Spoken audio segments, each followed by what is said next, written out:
नमस्कार, जय हिंद राजन साथियों। स्वागत है आपका अपनी YouTube चैनल आगाज क्लासेस पर। मैं रतन कृष्ण लवानी फिर से आपके सामने हाजिर हूँ इतिहास की कड़ी में। आशा करता हूँ सभी स्वस्थ और तंदुरुस्त होंगे और लगे हुए होंगे अपनी आरो की तैयारी में। तो साथियों, जैसा कि मैंने आपको बताया था, कल सिख संप्रदाय की जब चर्चा हुई थी तो मैंने आपको बताया था कि कल की क्लास में पंजाब राज्य करवाऊंगा, और ज़्यादा बड़ा नहीं है, पंजाब राज्य की एक छोटी क्लास है। तो मैंने सोचा कल क्या लूँ, इससे तो अच्छा है कि आज ही ले लेता हूँ। तो क्लास ज़्यादा बड़ी नहीं है, सिर्फ पंजाब राज्य। मैंने आपको बताया था कि पंजाब राज्य की जब चर्चा करेंगे तो हमारी ये 9वीं क्लास है आधुनिक भारत की। और ब्रिटिश साम्राज्यवादी विस्तार में पंजाब राज्य चल रहा है। इसके बाद अवध करवाऊंगा साथियों में। अवध के बाद फिर ब्रिटिशों की औद्योगिक नीति, ब्रिटिशों की आर्थिक नीतियों की चर्चा होगी, जिसमें सहायक संधि होगी अलग अलग तरीके से। उसके बाद डलहौजी की हड़प नीति भी आएगी। और जब चर्चा आएंगी तो क्रम के एक विकास रहेगा, उसमें आप देखोगे कि रैयतवाड़ी, महलवाड़ी और जमींदारी, ये सब चर्चाएं होंगी साथियों। वो सब एक क्रम रहेगा। तो इसी महीने तक, लगभग लास्ट तक, मैं पूरा आपको आधुनिक भारत भी कवर करवा दूंगा। और मुगल शासन की एक क्लास रह गई है, तो वो क्लास में साथियों मॉडर्न के बाद ही एडजस्ट करवा दूंगा। तो आप बेफिक्र होकर साथियों पढ़ना, उस पर ध्यान नहीं देना साथियों क्या नहीं हुआ। आप अगर इस बोर्ड पे जो मैं कराऊं उस पर अगर आप वो भी आपने रट लिया, वो भी आपके दिमाग में रहा, तो एक भी प्रश्न बाहर नहीं जाएगा। मैं पहले भी आपसे कहता आया हूँ, फिर एक बार कह रहा हूँ कि जो मैं करा दूं, बाकी टेलीग्राम चैनल पर एक ग्रुप बन चुका है आगाज क्लासेस के नाम से। मैं हर क्लास के आप कह सकते हो डिस्क्रिप्शन में मैं लिंक प्रोवाइड करवा देता हूँ टेलीग्राम चैनल का। उसमें आपको ये सारी पीडीएफ फॉर्म में मिल जाएंगे, सारे नोट्स। तो आप वहां से डाउनलोड करके एक बार और रिवीजन कर लीजिएगा। बाकी थोड़ी स्लाइड बैक आप करके, वीडियो बार बार वो करके, पीछे करके आप देख सकते हो बार बार, अगर कुछ रह जाए तो आपको समझ में आना चाहिए मेन। तो हम जैसे ही साथियों पंजाब राज्य की चर्चा करते हैं, तो पंजाब राज्य पे आपको ध्यान रखना है। पंजाब राज्य की जब भी चर्चा होगी तो पंजाब राज्य में मेन आपको ध्यान रखना है कि पंजाब राज्य में जब गुरु गोविंद सिंह के बाद में आप देखोगे कि पंजाब राज्य मिसलों में बट गया था। अब मिसल क्या है कि एक अरबी शब्द है, और अरबी शब्द की जब चर्चा होगी तो जिसका अर्थ अगर आप देखोगे कि मिसल होता है एक समान। समान, जैसे अरबी में मिसल बोला जाता है एक समाज को, या वो समान को, या फिर आप कह सकते हो कि एक समान जैसा, सामान जैसा कोई कुछ होता है, तो वो बोला जाएगा मिसल। तो देखोगे कि पंजाब राज्य आप देखो अलग अलग तरीके से मिसलों में बढ़ जाएगा। और मिसलों में आप देखोगे कि 12 से 14 मिसलें होंगी। उसमें से एक मिसल होगी शुक्र चकिया मिसल, जिसमें जिसके आप कह सकते हो कि जिसके प्रमुख चरत सिंह, उनके घर रणजीत सिंह पैदा होंगे। और जब रणजीत सिंह पैदा होंगे तो आप देखोगे कि सारी मिसलों को एक करेंगे। उसमें से सारी मिसलों को एक करके, एक संगठित करके एक पंजाब राज्य की स्थापना करेंगे, जिसकी आप देखोगे धार्मिक राजधानी अमृतसर रहेगी और राजनीतिक राजधानी लाहौर रहेगी। इस पर चर्चा होगी। उसके बाद आप देखोगे कि एक मिसल रह जाएगी। भंगी मिसल को रणजीत सिंह, आप कह सकते हैं कि रणजीत सिंह को आक्रमण करना पड़ेगा, और उस पर आक्रमण कर कर तब उसे युद्ध में विजयी कर होकर तब उसे छीनना पड़ेगा भंगी मिसल से साथियों, उसके साम्राज्य को, तब अपने पंजाब राज्य में मिलाना पड़ेगा। उसके बाद जो महत्वपूर्ण है पंजाब राज्य में, वो आपको मैं बता दूं कि दो सबसे महत्वपूर्ण जो प्रीवियस ईयर में भी पूछे जाते हैं और महत्वपूर्ण है, वो एक तो है कि रणजीत सिंह का एक वक्तव्य कि भगवान नहीं चाहता था, ईश्वर नहीं चाहता था कि मैं किसी को तरीके से देखूं, इसीलिए उसने मेरी एक आंख हर ली। और आपको मैं बता दूं कि रणजीत सिंह को एक आंख से दिखाई नहीं देता था, तो इसीलिए उन्होंने ऐसा वक्तव्य बोला। कई बार पूछा गया कि किस सम्राट ने या किस शासक ने या किस राजा ने ये वक्तव्य बोला, तो उस पर भी ध्यान रखना साथियों, वो महत्वपूर्ण है। और एक आता है साथियों चिलिया वाला युद्ध, जो ब्रिटिशों और पंजाब राज्य के, आप कह सकते हो रणजीत सिंह भी बोल सकते हैं, या पंजाब सेना के, सिख सेना के मध्य हुआ था। तो ये कुछ महत्वपूर्ण जो मैंने आपको की पॉइंट मैंने बता दिए। इसके बाद जैसे ही हम पढ़ेंगे, आगे बढ़ेंगे, तो मैं आपको बताता चलूंगा कि क्या क्या महत्वपूर्ण है। जब मिसलों की चर्चा होगी तो मैंने आपको बताया शुक्र चकिया होगी, भंगी मिसल होगी। और भंगी मिसल के बाद जैसे चर्चा होगी तो आलू वाड़िया, सेवपुरिया, अलग अलग तरीके से कई 12 से 14 मिसल होंगी। तो बिना देरी के हम साथियों जैसे ही हम आगे बढ़ेंगे तो आप देखोगे जब चर्चा होगी, तो जैसे ही मैं एक बार पेन कर लेता हूँ, जैसे ही हम आगे बढ़ेंगे तो आप देखोगे कि पहली जब चर्चा होगी तो मिसल, पंजाब राज्य में मिसल अरबी शब्द है जिसका अर्थ समान या एक जैसा होता है, बिल्कुल समान। सॉरी मैं सामान बता रहा था, मैं यही चक्कर हो गया, तो कोई बात नहीं, समान या एक जैसा साथी होता है, इस पे ध्यान रखना। 12 मिसलों में साथियों सिख संप्रदाय या सिख जो मिसलें थी वो 12 थी। मैंने आपको बताया 12 से 14 तो 12 मिसलें थी, जिनमें जो महत्वपूर्ण जो आप कह सकते हो जो मिसलें थी वो शुक्र चकिया मिसल के प्रमुख थी साथी चरत सिंह। इसी में आप देखोगे कि रणजीत सिंह इसी रणजीत सिंह यही शुक्र चकिया मिसल के रणजीत सिंह रहे शासक। इसी की जब चर्चा होगी और रणजीत सिंह की जब चर्चा होगी तो जमान शाह की चर्चा होगी। जमान शाह की तो शाह सुजा की चर्चा होगी, जो आप जो रणजीत सिंह को कोई नूर हीरा प्रोवाइड कर वो सॉरी कोई नूर हीरा उपहार स्वरूप देगा। तो ये कुछ महत्वपूर्ण आप कह सकते हैं कि जो जो महत्वपूर्ण होगा, जो प्रीवियस ईयर में कई बार पूछा गया, मैं बता दूंगा। एक तो शुक्र चकिया मिसल को आप ध्यान रखना है कि शुक्र चकिया मिसल के जो प्रमुख थे वो चरत सिंह थे, और इसी मिसल में साथियों रणजीत सिंह का जन्म हुआ था। दूसरी मिसल साथियों भंगी मिसल थी, जिसके प्रमुख थे छज्जा सिंह या हरि सिंह। इन्हीं से भंगी मिसल से साथियों ये जब युद्ध होगा तो भंगी मिसल को हराएंगे रणजीत सिंह। तीसरी साथियों आलू वालिया मिसल, जिसके जस्सा सिंह प्रमुख थे। सिंहपुरिया मिसल नवाब कपूर सिंह मिसल प्रमुख थे। कन्हैया मिसल जय सिंह प्रमुख थे। फुलकिया मिसल संधू जाट चौधरी प्रमुख थे साथियों। रामगढ़िया मिसल जस्सा सिंह रामगढ़िया इनके प्रमुख थे। करोड़ सिंह खिंदिया मिसल साथियों बघेल सिंह इसके प्रमुख थे। इसमें कोई महत्वपूर्ण नहीं है, इसमें साथियों सिर्फ शुक्र चकिया पे आप ध्यान रखना, इससे आगे नहीं पूछता। शुक्र चकिया मिसल के प्रमुख कौन थे? चरत सिंह।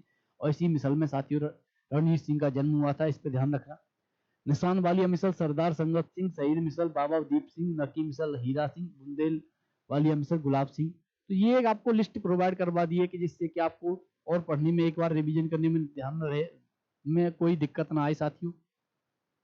मेन मैंने आपको फिर एक बार और दोहरा रहा हूं कि शुक्र चकिया मिसल का आप ध्यान रखना। शुक्र चकिया मिसल कई बार पूछा गया, तो शुक्र चकिया मिसल के ही रणजीत सिंह थे, और शुक्र चकिया मिसल के प्रमुख साथियों चरत सिंह थे, तो इस पर ध्यान रखना।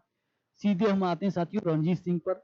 1792 से 1839 ईस्वी तक साथियों इनका शासन रहा।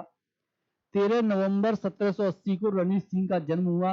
ये शुक्र चकिया मिसल के प्रमुख महासिंह के पुत्र थे। मैंने अभी आपको बताया शुक्र चकिया मिसल क्यों महत्वपूर्ण हुई, क्योंकि रणजीत सिंह का जन्म हुआ इसी मिसल में। रणजीत सिंह एक साहसी सैनिक, कुशल प्रशासक और चतुर कूटनीतिज्ञ थे। इन्होंने 1799 ईस्वी में लाहौर और 1802 ईस्वी में अमृतसर पर अधिकार कर लिया। और जब इन दोनों शहरों पर अधिकार कर लेंगे तो आप देखोगे कि धार्मिक राजधानी ये अमृतसर को बनाएंगे, क्योंकि यहाँ हरमंदिर साहिब था। और राजनीतिक राजधानी साथियों ये लाहौर को बनाएंगे। इसके आगे जैसे हम बढ़ेंगे तो आप देखोगे कि रणजीत सिंह की जब चर्चा करूं तो इनका जन्म 13 नवंबर 1780 ईस्वी को शुक्र चकिया मिसल के प्रमुख महासिंह के घर हुआ। अमृतसर की संधि की जब चर्चा होगी तो आप देखोगे कि महाराजा रणजीत सिंह और अंग्रेजों की मध्य हुई तिथि 25 अप्रैल 1809 ईस्वी को हुई थी। और इसमें साथियों तय हुआ कि चिनाब नदी से, या आप कह सकते हो ब्यास नदी की चर्चा करें तो ब्यास नदी से या चिनाब तक अगर पहुंच जाए, चिनाब नदी से आगे ब्रिटिशर्स नहीं जाएंगे। वो एक सीमा मान लिया गया पंजाब राज्य और ब्रिटिशों के साम्राज्य की। न तो ब्रिटिशर्स उधर जाएंगे और ना ही रणजीत सिंह इधर आएंगे, तो इसलिए ये महत्वपूर्ण है अमृतसर की संधि साथियों। इसके बाद आप देखोगे चिनाब नदी में गिरी जमान शाह की तोपों को निकलवा कर वापस जमान शाह के पास भेजा। कारण आप देखोगे कि जमान साहब जब यहाँ भारत से वापस लौट रहा था तो चिनाब नदी में पार करते हुए उसकी तोपें चिनाब नदी में गिर गई, जिससे रणजीत सिंह ने जिन्हें निकलवा कर उसके पास वापस जमान शाह को सौंप दिया या उसके पास भेज दिया तोपों को।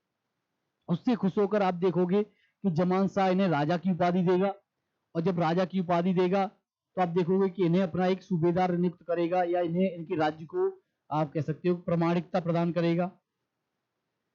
जमान शाह लाहौर पर रणजीत सिंह के अधिकार करने की अनुमति प्रदत्त करेगा, लाहौर पर अधिकार की अनुमति प्रदान करेगा। 1799 ईस्वी में लाहौर पर अधिकार, लाहौर को राजधानी घोषित करेंगे रणजीत सिंह। और जमान शाह ने, आप देखोगे जमान शाह ने राजा की उपाधि दी रणजीत सिंह को, और लाहौर को अपना सूबेदार, लाहौर का सूबेदार बनाया उसने रणजीत सिंह को साथियों जमान शाह ने। 1805 ईस्वी में भंगी मिसल से अमृतसर छीना साथियों, क्योंकि 18 उस समय भंगी मिसल ने आक्रमण करके अमृतसर पर अधिकार कर लिया साथियों। फिर 1805 में रणजीत सिंह ने आक्रमण करके भंगी मिसल से अमृतसर को छीन लिया। शाह शुजा की जब चर्चा होगी तो आप देखोगे कि ये जमान शाह का, आप कह सकते हैं कि जमान शाह का एक नियुक्त किया गया कह सकते हैं प्रतिनिधि था। रणवीर सिंह को कोहिनूर हीरा उपहार में देगा। विक्टर जाकमा और एक चर्चा होती साथियों, ये जितने भी हैं ये महत्वपूर्ण हैं, ये फैक्ट थे, कुछ तथ्य थे जिनकी आपको पता होनी चाहिए। विक्टर जाकमा एक फ्रांसीसी पर्यटक था। रणवीर सिंह की तुलना नेपोलियन बोनापार्ट से की है तो सीधे सीधे कई बार पूछा गया है साथियों, तो इसको आप ध्यान रखना कि रणवीर सिंह की तुलना नेपोलियन बोनापार्ट से किसने की है, तो विक्टर जाकमा एक फ्रांसीसी पर्यटक था, उसने रणवीर सिंह की तुलना नेपोलियन बोनापार्ट से की है। फकीर अजीजुद्दीन साथियों, इसकी चर्चा होती है, जो रणवीर सिंह का विदेश मंत्री था। तो इससे आप अंदाजा लगा सकते हो कि रणवीर सिंह के यहाँ कोई आप कह सकते हो धार्मिक भेदभाव भी नहीं था कि सिख संप्रदाय के लोग ही नियुक्त होंगे। जब अपना विदेश मंत्री इसने फकीर अजीजुद्दीन को बनाया, अपनी सेना को प्रशिक्षित करने के लिए इसने यूरोप से लोगों को बुलाया कि मेरी सेना को प्रशिक्षण करो, यूरोपीय शक्ति। और उस समय जैसे अगर किया जाए कि भारत में सबसे शक्तिशाली किसी की सेना थी तो वो रणजीत सिंह की थी, तो इस पर भी ध्यान रखना। और इनका जो प्रसिद्ध कथन मैं शुरुआत में आपको बता रहा था कि ईश्वर की इच्छा थी कि मैं सब धर्मों को एक निगाह से देखूं साथियों, यहाँ देखूं, ये नहीं है यहाँ पे, इसीलिए उसने दूसरी आंख की रोशनी ले ली, इसीलिए उसने मेरी दूसरी आंख की रोशनी ले ली। पंजाब राज्य की चर्चा करें तो आप देखो, लाहौर राजनीतिक राजधानी था इनका, अमृतसर धार्मिक राजधानी था, और दोनों पर अधिकार कर लिया था, रणवीर सिंह का अधिकार था, तो ये भी महत्वपूर्ण है, वो मैंने शुरुआत में ही आपको करवा दिया। इससे आगे आप देखोगे तो एक ये महत्वपूर्ण होता है चिलिया वाला युद्ध, ये ब्रिटिशर्स और रणवीर सिंह के मध्य हुआ। ब्रिटिशर्स वर्सेस रणजीत सिंह, आप कह सकते हो रणजीत सिंह, इसके मध्य हुआ साथियों, या कह सकते हो रणजीत सिंह जी ना कहो तो आप कह सकते हो कि सिख सेना के, ब्रिटिश सेना और सिख सेना के मध्य हुआ। और ब्रिटिशों का नेतृत्व तो आप देखोगे कि लॉर्ड गफ ने किया। 13 जनवरी 1849 को साथियों प्रारंभ हुआ। अंग्रेजी सेना का नेतृत्व लॉर्ड गफ ने किया और सिख सेना का नेतृत्व साथियों शेर सिंह ने किया। परिणाम अगर देखोगे तो रणनीति कोई परिणाम निर्णायक नहीं रहा, और आप कह सकते हो आपसी रजामंदी और संधि के द्वारा उसे वहीं की वहीं युद्ध विराम किया गया। तत्कालीन गवर्नर जनरल उस समय साथियों लॉर्ड डलहौजी था, और जब लॉर्ड डलहौजी गवर्नर जनरल बना तो आप देखोगे कि उसकी हड़प नीति उस स्तर पर चल रही थी। 1849 ईस्वी में द्वितीय आंग्ल सिख युद्ध की समाप्ति के बाद आप देखोगे कि पंजाब ब्रिटिश साम्राज्य में विलय कर लिया गया और 3 सदस्यीय परिषद का गठन किया गया, जिसकी अध्यक्ष साथियों सर हेनरी लॉरेंस को बनाया गया। और सदस्यों में आप देखोगे कि एक तो अध्यक्ष सर हेनरी लॉरेंस हो गए, बचे 2 सदस्य, तो उनमें एक जॉन लॉरेंस थे और चार्ल्स ग्रेनविल मानसेल ये थे। तो जॉन लॉरेंस पूछ लेता है जिन्हें, और नहीं फिर साथियों अध्यक्ष ही पूछता है, तो अध्यक्ष के नाम पे आप ध्यान रखना कि सर हेनरी लॉरेंस अध्यक्ष बने। पंजाब पर शासन हेतु तो आप देखोगे कि लॉर्ड डलहौजी द्वारा गठित एक, मैंने आपको बताया कि ब्रिटिश साम्राज्य में 3 सदस्यीय परिषद का गठन किया गया था, जो लॉर्ड डलहौजी ने पंजाब को अधिकार में लेने के लिए किया था। इसके आगे जैसे ही हम बढ़ेंगे तो आप देखोगे कि जो अंतिम शासक थे उनकी चर्चा होती है। वैसे उत्तराधिकारी रणजीत सिंह के कई रहे, लेकिन उनका कोई ऐसा महत्वपूर्ण योगदान नहीं है या महत्वपूर्ण कोई उपलब्धि नहीं है, इसकी चर्चा वहां से साथियों प्रश्न भी एक भी पूछा नहीं गया, तो इसीलिए मैंने कोई लिस्ट नहीं बनाई। मैंने आपको बताया था कि जो महत्वपूर्ण होगा वही करवाऊंगा। ये सर्वाधिक प्रश्न अगर पंजाब से पूछे जाएंगे तो या तो रणजीत सिंह, वो मैंने विस्तार से करवाया, और या पूछे जाएंगे दिलीप सिंह से। जो अंतिम शासक अगर बोला जाएगा तो अंतिम सम्राट था, अंतिम सिख साम्राज्य के शासक थे। कार्यकाल साथियों 1843 से 1849 ईस्वी तक रहा। धर्म परिवर्तन करके ये सिख से ईसाई बन गए साथियों, ईसाई बन गए, और इन्होंने रूस की यात्रा की, और अंग्रेजों के पेंशन लेकर ये साथियों ब्रिटेन चले गए, और इनका निधन अक्टूबर 1839 में पेरिस में हुआ, और इनकी अंत्येष्टि साथियों इंग्लैंड में हुई। उनकी समाधि भी देखी जाए तो वो भी साथियों इंग्लैंड में ही है। तो ये महत्वपूर्ण था। इसके आगे जैसे ही मैंने आपको बताया था कि जो महत्वपूर्ण था वही करवाऊंगा, तो पंजाब राज्य लगभग साथियों कवर हो गया, इसमें यही महत्वपूर्ण था। तो इस क्लास को भी साथियों यही विराम देते हैं, मिलते हैं फिर अगली क्लास में, अवध की क्लास में। कोई मित्र या कोई साथी या कोई विद्यार्थी अगर चैनल में नया जुड़ा हो तो प्लीज लाइक करिए, सब्सक्राइब करिए, थोड़ा शेयर वेयर करते रहा करो साथियों। जिससे कि जिन विद्यार्थियों को आवश्यकता हो उन विद्यार्थियों तक यह क्लास पहुंच पाए। तो मिलते हैं फिर कल साथियों, नई ऊर्जा और नए जोश के साथ। जय हिंद, राधे राधे।